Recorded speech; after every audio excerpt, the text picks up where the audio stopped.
5.18 진상규명조사위원회는 오늘 5.18 당시 진압군으로 참여한 3공수와 11공수 여단 장병 420여 명을 조사한 결과 28명으로부터 안매장에 직접 가담했거나 목격했다는 진술을 확보했다고 밝혔습니다.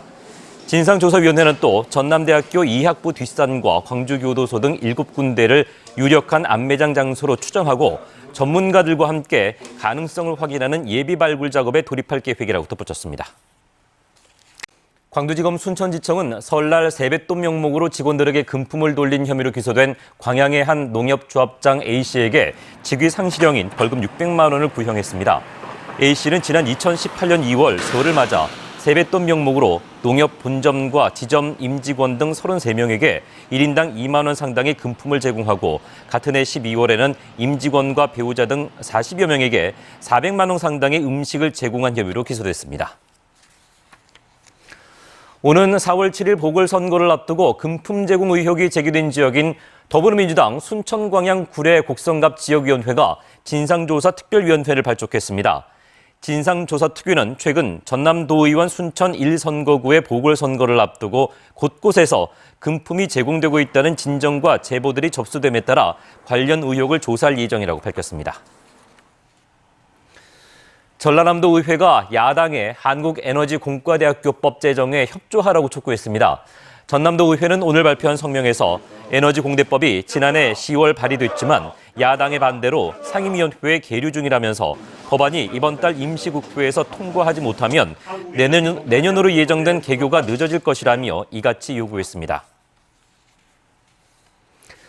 금호타이어 노사가 2020년 단체 교섭을 최종 타결했습니다.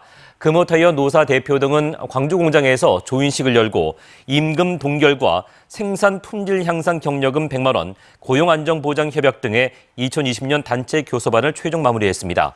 금호타이어 사측은 2018년 노사 특별 합의 이후에 3년 연속 무쟁의 타결을 이끌어냈다며 경영 정상화에 매진하겠다고 밝혔습니다.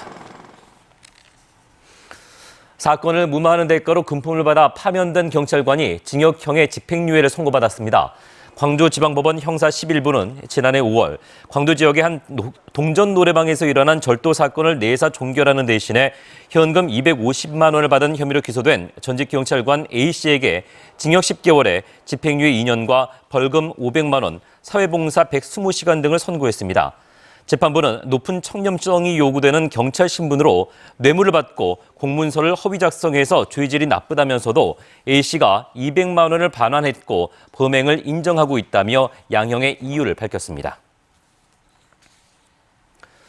최근에 불거진 배구계의 학교 폭력 파문과 관련해서 경찰이 학교 운동부를 대상으로 실태 조사에 나섭니다.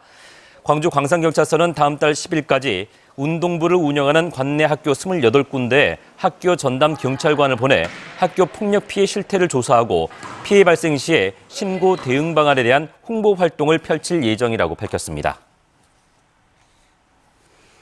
광주시가 노래 연습장 등 문화시설에서 코로나19 확산을 막기 위한 방역수칙 준수 여부 합동점검을 오는 26일까지 진행합니다. 이번 점검은 각 자치구, 경찰과 함께 진행하며 점검 대상은 노래 연습장과 PC방, 각 천여 군데와 게임장, 오락실 등입니다. 광주시는 코로나19 방역수칙 위반이나 주류 판매 등의 불법 행위를 적발할 때 법적 조치에 나설 예정입니다.